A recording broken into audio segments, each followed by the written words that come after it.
हम लोग आज सीखेंगे कि कितने एम्पियर पे क्या प्रॉब्लम फोन के अंदर आती है। अब देखो इसने एम्पियर लिया 1.3। पहले आप लगाओगे तो वो नॉर्मल एम्पियर लेगा, नॉर्मल वोल्टेज उसके अंदर जाएगा। क्या आप भी मोबाइल रिपेयरिंग सीखना चाहते हैं बिना टाइम बर्बाद किए? सिर्फ 45 दिनों में बने एक्सपर्ट।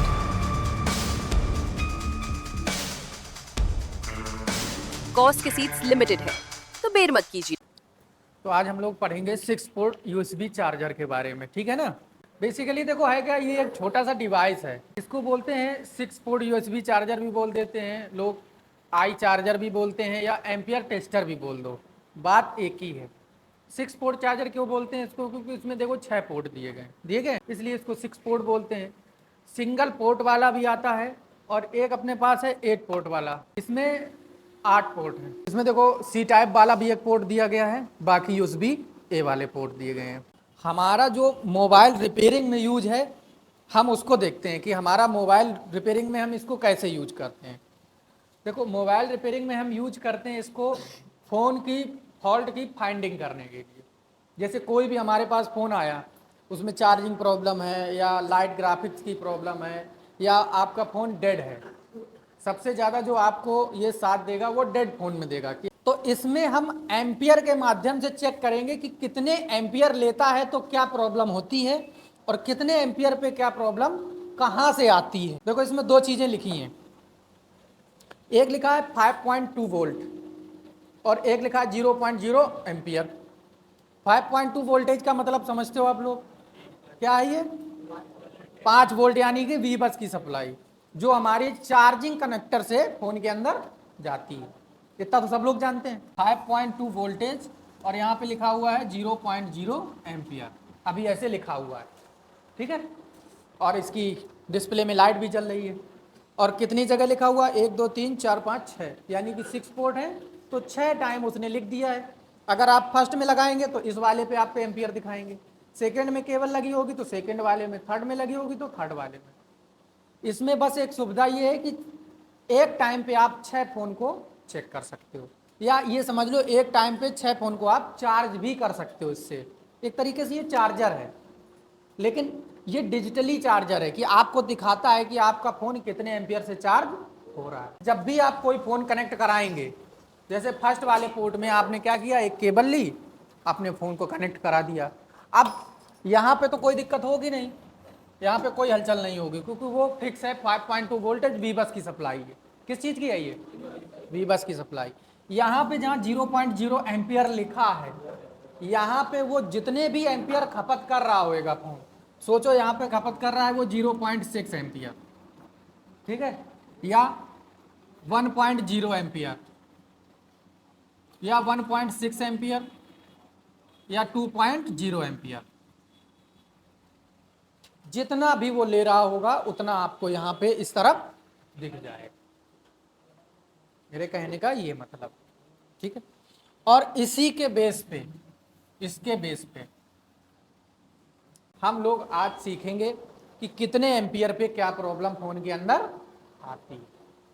देखो हम सबसे आखिरी वाले में लगा रहे हैं 6 नंबर में। 6 नंबर में केबल मैंने लगाई। अब जैसे ही मैं फ़ोन को चार्जिंग पे लगाऊंगा, अब ये फ़ोन डेड है, चालू है या कुछ भी है, उससे मतलब नहीं, हम आपको खाली यहाँ पे दिखाने के पर्पज़ से दिखा रहे हैं। अब देखो इसने एम्पियर लिया 1.3 एम्पियर अभी इसने लिया, यानी कि वो बता रहा है कि ये फ़ोन जो चार्ज हो रहा है अभी इस टाइम पे वो कितने एम्पियर से चार्ज हो रहा है? 1.3 एम्पियर। बस ऐसे ही आपको देखना है कि फ़ोन कनेक्ट करा के वो किसी भी कंडीशन में हो, डेड हो, शॉर्ट हो, चार्जिंग प्रॉब्लम हो, सीपीयू प्रॉब्लम हो, ईएमएमसी प्रॉब्लम हो, सबका प्रॉब्लम अभी हम यहाँ पे आपको लिखवाएंगे, स्टेप बाय स्टेप उसको नोट करते जाना। अब एक चीज और समझ लो, 6 पोर्ट चार्जर के एम्पियर, जो 6 पोर्ट चार्जर के एम्पियर होते हैं वो एम्पियर कंज्यूम करने का एक नियम होता है। जैसे 0.6 एम्पियर लेगा, फिर ये मान लो 0.9 एम्पियर लिया, क्योंकि थोड़ा थोड़ा देर में ये घटता बढ़ता रहता है। कम से कम आपको 10 सेकेंड जब तक लगा के नहीं रखेंगे तब तक आपको ये एग्जैक्ट नहीं बताएगा कि हाँ ये कितना एम्पियर ले रहा है। तो थोड़ा सा लगाने के बाद वेट भी करना है, नहीं तो लगाया निकाल दिया, हाँ भैया इतना ये प्रॉब्लम है, ऐसा नहीं है। कम से कम 10-20 सेकेंड या 10-20 सेकेंड नहीं तो 1 मिनट आप लगा के जरूर रखो, तब आपको एक्यूरेट मालूम होगा कि ये प्रॉब्लम कहाँ से जनरेट कर रहा है। समझ में आया? इसके बाद मान के चलो ये 1.0 एम्पियर लिया या 1.6 लिया या 1.8 लिया, या मतलब कि सबसे पहले जो लेगा वो एम्पियर कितना लेगा?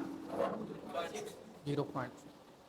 ठीक है, ये चलने का इसका नियम है, क्योंकि चार्जिंग जो सर्किट होती है, सबसे पहले जब करंट जाता है चार्जिंग सर्किट में, तो चार्जिंग सर्किट पूरे फोन को जांचती है। जो डेटा और क्लॉक होते हैं चार्जिंग आईसी से, वो सीपीयू से पूछते हैं और सीपीयू पूछता है ईएमएमसी। जब ओके होगा तब ये जाके ये पूरा एम्पियर लेने लगता है।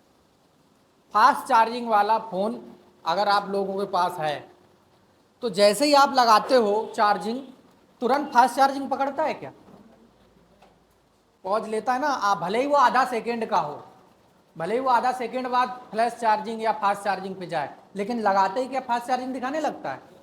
वो क्या करता है, पूरी सर्किट को क्या करता है, चेक करता है। जब पूरी सर्किट ओके होती है तब वो जाके फास्ट चार्जिंग पे स्विच हो जाता है, आपका फोन फास्ट चार्ज होने लगता है। ऐसा यहाँ पे भी है, पहले आप लगाओगे तो वो नॉर्मल एम्पियर लेगा, नॉर्मल वोल्टेज उसके अंदर जाएगा 5.2 वोल्टेज। जब आपकी सर्किट ओके होगी तो वो अपने हिसाब से फिर चार्ज करने लगेगा फुल स्पीड से। देखो एक एम्पियर है जो बहुत ज़्यादा मतलब फोनों में देखने को मिलता है। कोई भी डेड फोन आपके पास आया और आपने उसको 6 पोर्ट से कनेक्ट कराया, तो यहाँ पे 5.2 वोल्ट और यहाँ पे 0.0 एम्पियर रहेगा।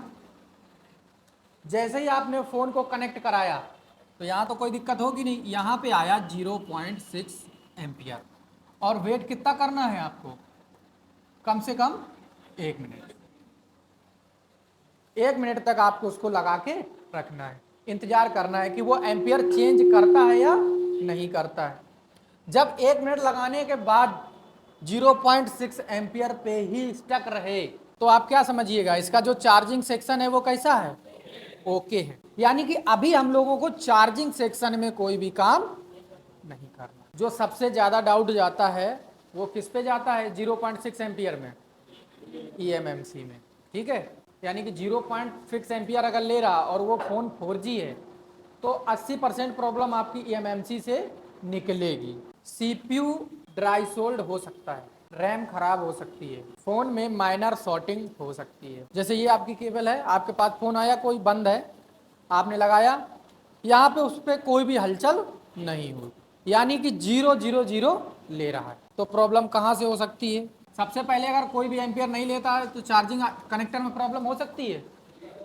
जाहिर सी बात है, चार्जिंग कनेक्टर उखड़ा हो सकता है, उसके पॉइंट सही से सोल्ड नहीं हो सकते हैं या कुछ भी।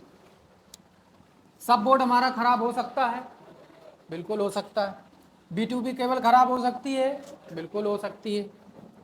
मेन बोर्ड में जो B2B जैक है वहाँ से चार्जिंग आईसी तक लाइन ब्रेक हो सकती है। हो सकती कि नहीं हो सकती है? इसके बाद OBP आईसी जो होती है वो भी खराब हो सकती है, और इसके बाद चार्जिंग आईसी भी खराब हो सकती है। क्योंकि चार्जिंग आईसी खराब होगी, उसको चाहे जितना वोल्टेज देते रहो, कुछ होगा क्या? कुछ भी नहीं होगा। ये जो लाइट जल रही है इसमें देखो, जैसे ही आपने कनेक्ट कराया लाइट, अब जितने भी पॉइंट ये लिखे हैं इनमें शॉर्टिंग हो सकती है।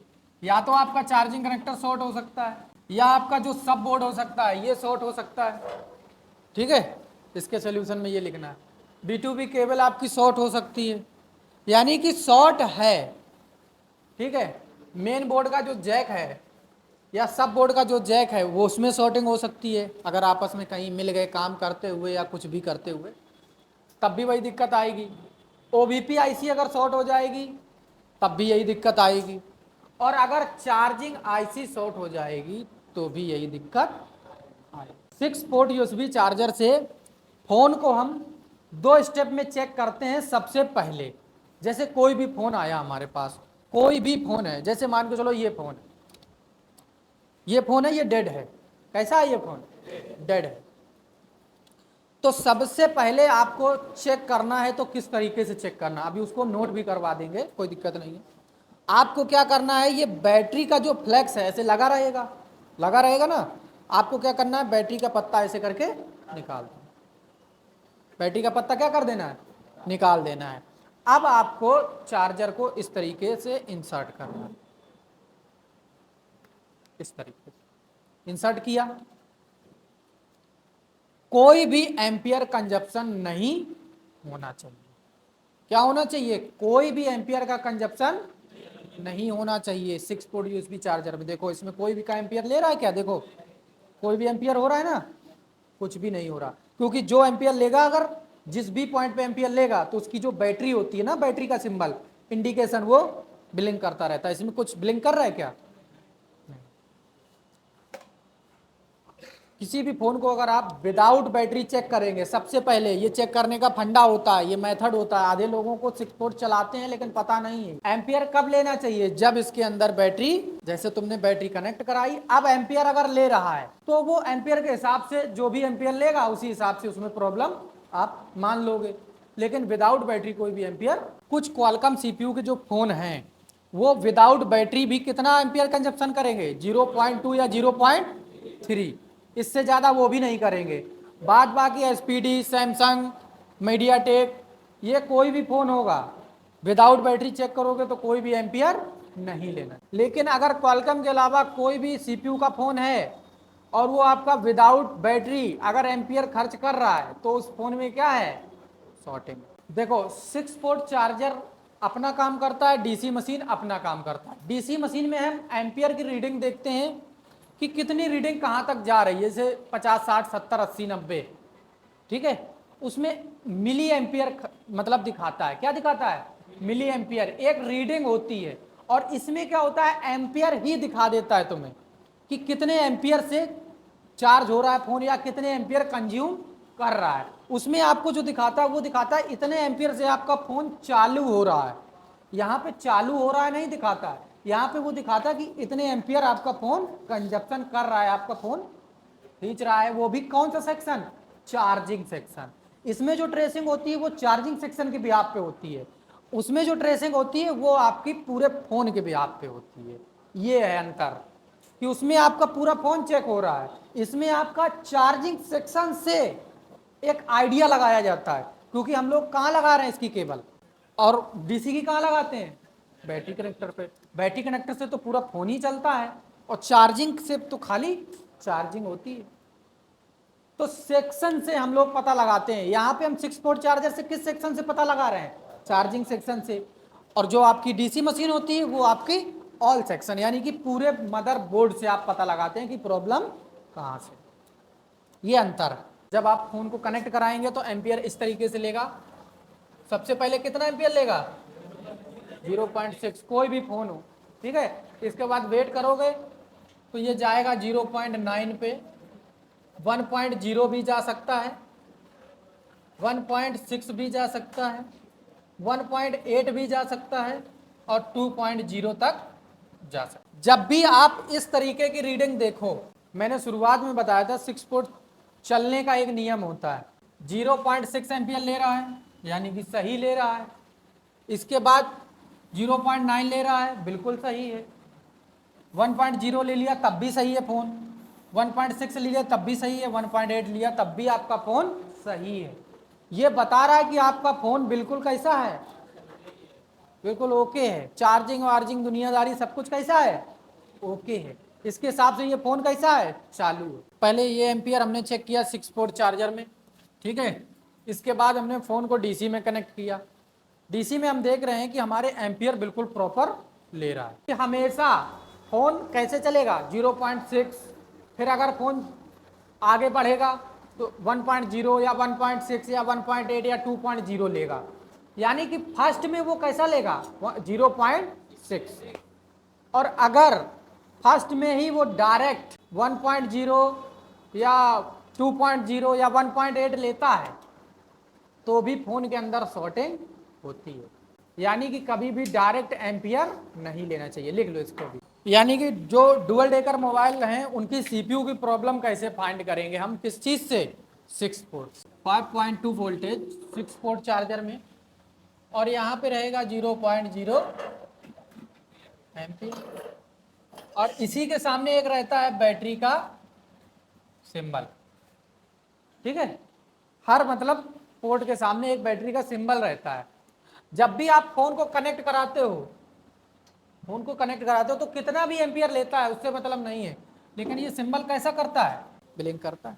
कोई भी डुअल डेकर का सीपीयू का फोन है आपके पास, चाहे वो मीडियाटेक का हो और चाहे वो क्वालकॉम और चाहे वो सैमसंग का हो, डबल डेकर का जब भी आपके पास फोन आएगा और उसमें सीपीयू की प्रॉब्लम अगर होगी तो कितना एम्पियर लेगा। पोको, रेडमी, वन प्लस या ओप्पो है, वीवो है, इतने ब्रांड, इनमें से अगर कोई फोन आ गया आपके पास और वो डबल डेकर है और सीपीयू प्रॉब्लम अगर उसमें हो रही है तो एम्पियर कितना लेगा, 0.2 एम्पियर। और जो ये बैटरी का सिंबल है वैसे नॉर्मल लगाते हो, नॉर्मल में क्या करता है, ये ब्लिंक करता है। इस कंडीशन में ये ब्लिंक नहीं करेगा, वहीं पे एकदम छपा रहेगा। इसके बाद कुछ फोन लेंगे 0.3 एम्पियर, तब भी ये आपका स्टक रहेगा। इसके बाद कुछ 0.4 लेंगे और ज्यादा से ज्यादा 0.6 एम्पियर, और जो 0.6 एम्पियर लेगा वो यहाँ पे बैटरी का सिंबल कैसा करेगा, ब्लिंक कर। सीपीयू को क्या करना है, रिवॉल्व करना है। अब सीपीयू रिवॉल्व करने के पहले ऊपर रैम लगी होती है, तो सबसे पहले तो रैम को निकालोगे, ऑटोमेटिक रिवॉल्व करनी पड़ेगी तुम्हें। इसके बाद सीपीयू भी निकाल के हम लोग रिवॉल्व कर देंगे तो हमारा प्रॉब्लम कैसा हो जाएगा, सॉल्व हो। ठीक है, ये चीज़ तो देख ही लेना है। यहाँ पे आपको चेक करनी है डीसी रीडिंग। डीसी रीडिंग कितनी होनी चाहिए, 100 से 200, यानी कि कोई कोई फोन में ऐसा रहेगा कि 100 से 200 के बीच में स्टक हो जाएगी रीडिंग डीसी में, और किसी किसी में पावर की छोड़ने के बाद 0 हो जाएगी, तब भी प्रॉब्लम कैसी है, सीपीयू की। और एम्पियर, जब एम्पियर टेस्टर में चेक करोगे तो एम्पियर कितना लेगा। प्रॉब्लम को वेरीफाई करने के लिए, यानी कि 100% श्योर होने के लिए हम फोन को डीसी मशीन से भी चेक करेंगे।